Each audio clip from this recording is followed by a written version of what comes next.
Hola, soy Johan Galindo Villarse y este es su podcast de Derecho a la Información. Esta vez no un poco, es muy especial, ya que se trata del último podcast de este semestre, en la materia de Derecho a la Información, por lo cual ahondaremos en los temas que hemos visto, recapitularemos los temas clave y los puntos más importantes de cada uno, tocando temas fundamentales en la construcción de el derecho a la información. Pero comenzando, ¿qué es el derecho a la información?, se preguntarán. Bueno, incluso el mismo título lo dice. Es un principio fundamental en cualquier sociedad democrática. Y como lo dice derecho a la información, este es en realidad un derecho humano que garantiza a las personas el acceso a la información que les interese y que les permita tomar decisiones informadas, la cual en su mayoría debe ser libre. Este derecho incluye la capacidad de buscar, recibir y difundir información e ideas de cualquier índole, ya que además de ser un derecho a la información, es a la expresión de información. Y en México, el derecho a la información está consagrado con un artículo, el artículo 6 de la Constitución.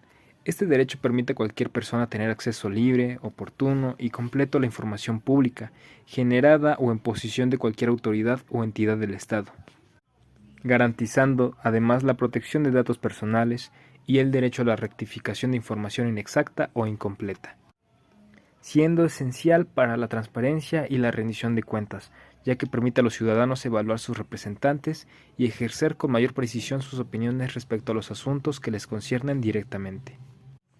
Y es que está fundamentado por una serie de leyes y derechos que garantizan la transparencia y la rendición de cuentas en el Estado. Aquí lo explico.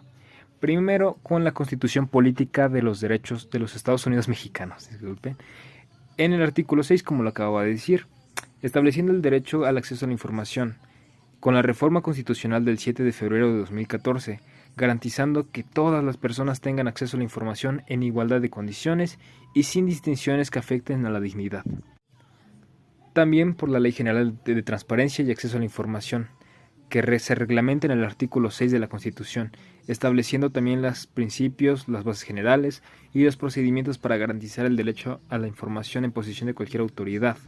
Sus objetivos pueden distribuir competencias entre los organismos garantes, establecer procedimientos para el ejercicio del derecho a la información y o promover la cultura de transparencia.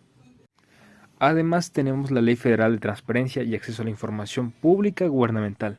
Esta ley es complementaria a la Ley General y regula el acceso a la información pública gubernamental, así como la protección de datos personales. Además de estas leyes, México es parte de tratados internacionales que promueven el derecho a la información, como la Convención Americana sobre Derechos Humanos y la Declaración Universal de Derechos Humanos, que reconocen la importancia de la libertad de expresión y el derecho a buscar y recibir información. Ahora dejaremos un poquito atrás, lo retomaremos más adelante. Hablaremos sobre la Ley General de Archivos en México. Y es que, claro, ¿de dónde se obtiene esa información? La Ley General de Archivos es una normativa que establece los principios y bases generales para la organización, la conservación, administración y preservación de los archivos en posesión de cualquier autoridad o entidad. Aquí lo explico. Los objetivos de la ley es la organización y la conservación, que es promover los métodos y técnicas archivistas para garantizar la organización, la conservación y disponibilidad e integridad de los documentos del archivo. La administración de archivos, lo cual regula la organización y funcionamiento de los sistemas de archivo institucionales para actualizarlos constantemente y permitir la publicación electrónica de la información relevante. Es decir, darle un valor digital a los archivos que ya existen en la manera de papel. Tenemos la memoria institucional, la cual fomenta el uso y difusión de archivos para la toma de decisiones, la investigación y el resguardo de la memoria institucional de México, como dice. La tecnología promueve el uso de tecnología para mejorar la administración de archivos. Y se preguntarán, ¿cómo que la tecnología promueve la tecnología? Bueno, esto lo tomamos como tecnología de la información, lo cual también es un objetivo de la ley. Los gobiernos digitales abiertos, los cuales sientan las bases para el sistema integral de gestión de documentos electrónicos, que establezca gobiernos digitales y abiertos. El alcance de la ley aplica a los poderes legislativo, ejecutivo y judicial, órganos autónomos, partidos políticos, fideicomisos y fondos públicos. Además, incluye a cualquier persona física o moral o sindicato que reciba recursos públicos o realice actos de autoridad. Prácticamente cualquier individuo o sociedad.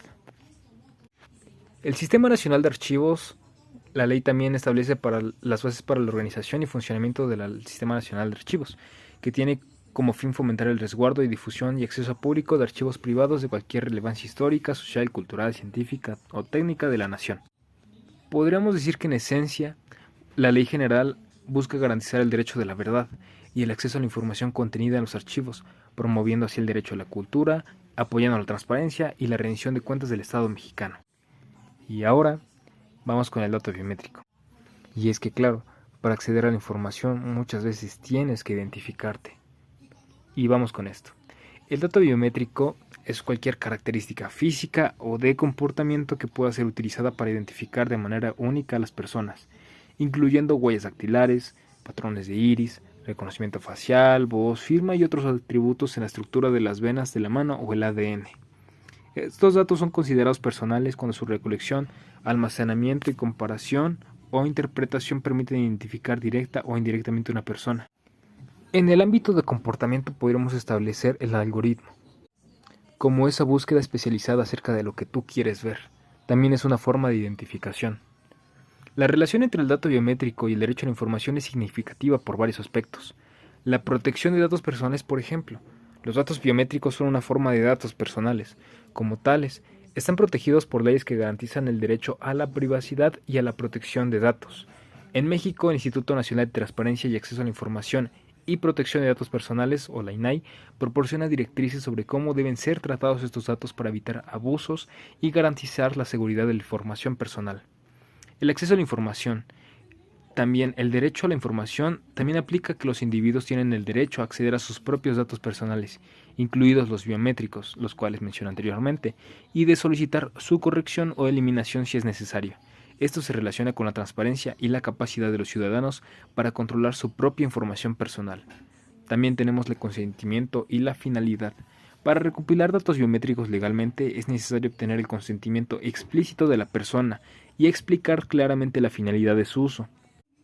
Esto lo podemos establecer con el uso de avisos de privacidad. Esto asegura que los individuos estén informados y puedan ejercer su derecho a la información al decidir si proporcionan o no sus datos biométricos.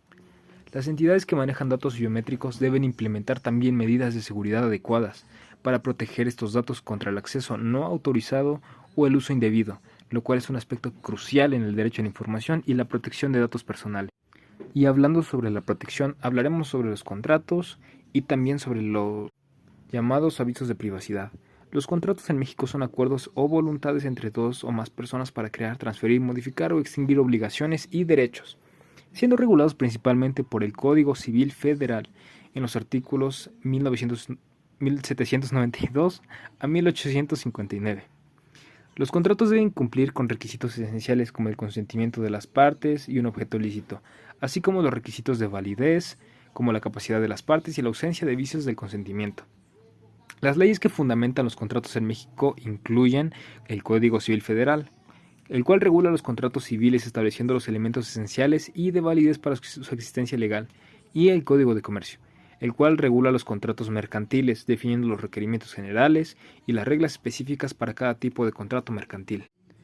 Por otro lado, los avisos de privacidad son declaraciones que informan al titular de los datos personales sobre aspectos importantes del tratamiento de sus datos, como quién los recaba, qué información se recaba, las finalidades del tratamiento, cómo limitar su uso o divulgación, cómo revocar el consentimiento y cómo ejercer los derechos ARCO, es decir, el acceso, la rectificación, la cancelación y la oposición. En México, el aviso de privacidad es un requisito obligatorio bajo la Ley Federal de Protección de Datos Personales en posesión de los particulares, o la LFPDPPP, que busca proteger los datos personales de los individuos y regular su tratamiento adecuado. Además de esto, vimos algunos otros temas, además de libros sobre transparencia y la percepción en la corrupción de los niños, por ejemplo. Además de otros temas bastante interesantes, pero creo que en fundamento esto es lo importante acerca del derecho a la información. El saber qué es la información, el saber el qué es el derecho y el saber cómo se lleva esta información. Con esto finalizo el podcast y el último podcast del semestre. Gracias.